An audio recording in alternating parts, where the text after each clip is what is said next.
Hey everybody, Melissa Melton here.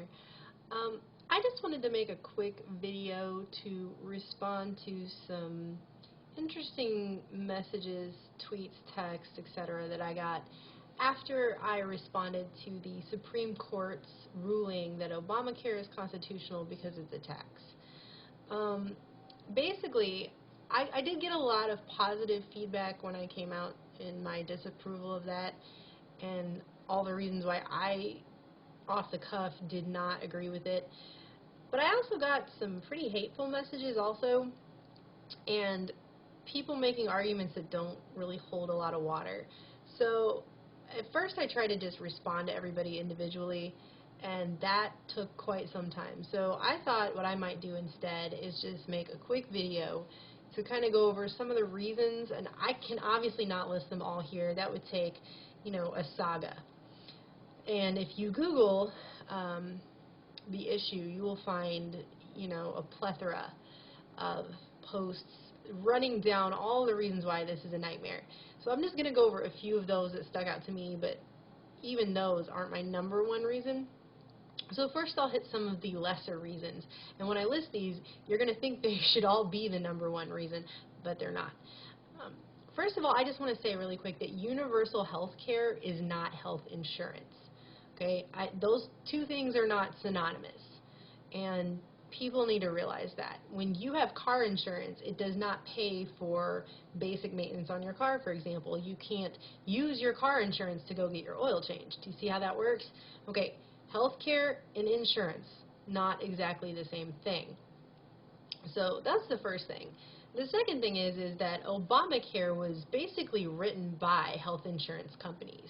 Now, do you think they're going to write a legislation that's going to give them less profits? Do you really think affordable is what it's going to be?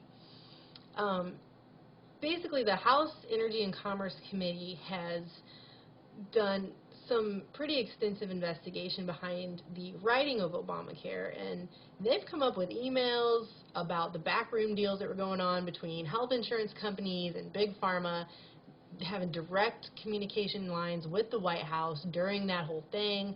There were all kinds of closed-door sessions. They were off the record without knowledge of the American people or their congressional representatives. So these are all shady things. They're not things that are done to save you money. Okay, when has a company ever sat in a room and gone, I just would really like to find all the ways we can make less money? It's probably not the case.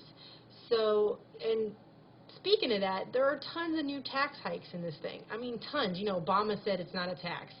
Ha, okay, the Supreme Court, the only way they could get it through was to say it's a tax, first of all.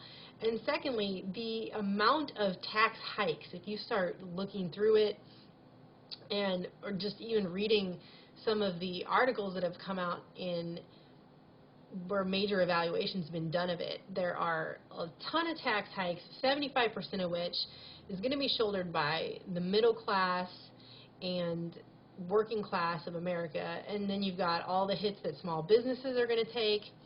In fact, many businesses, the Obamacare actually makes it more affordable for the business itself to just pay Obamacare fines rather than offer the insurance that the people are going to need.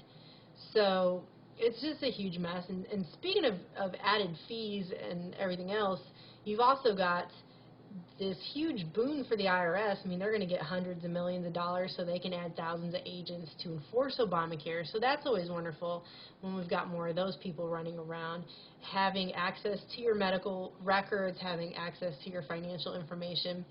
So that's fun.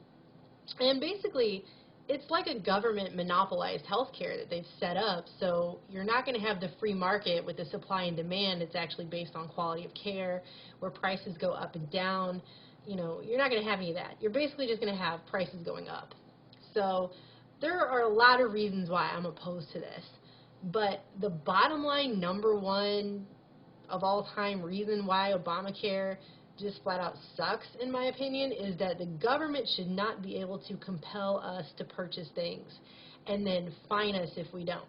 And I don't care if they call it a tax or a penalty or a magic mystery fee, whatever they want to call it, it regardless, it doesn't matter. If the argument can be made that the government is allowed to come in and tell you what you're going to buy and then charge you if you don't buy that, do you not see where that then opens the door to have all kinds of crazy tyrannical things going on where our government compels us to do things with the threat of a penalty if we don't?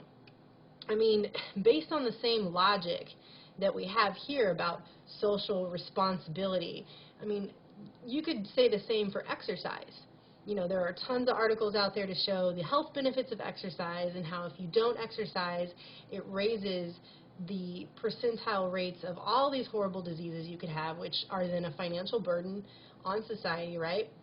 So why couldn't the government then come in and say, you have to exercise a certain amount every single day, and if you don't, you get fined? Or, you know, green cars, for example. I mean, they could come in and say, hey, this is a real burden on society because, you know, your gas guzzler is really hurting the environment, so you have to buy this, and if you don't. I mean, the list could just go on and on from here. I mean, there are tons of ways that could be abused. And, you know, the government, you give them an inch, they take a mile. We've seen that so many times in the past. So what would be any different from this? I mean, this is written in a shady situation by the very companies that are going to profit from it, and it's just, it's a wreck. This thing is just a total wreck. So the government, though, bottom line, should not be allowed to compel commerce. It should not be allowed to tell you what you have to buy and then fine you if you don't, okay? And insurance is not universal health care. So that's the takeaway. I'm Melissa Melton. My blog is truestreammedia.com, and I'll talk to you guys later.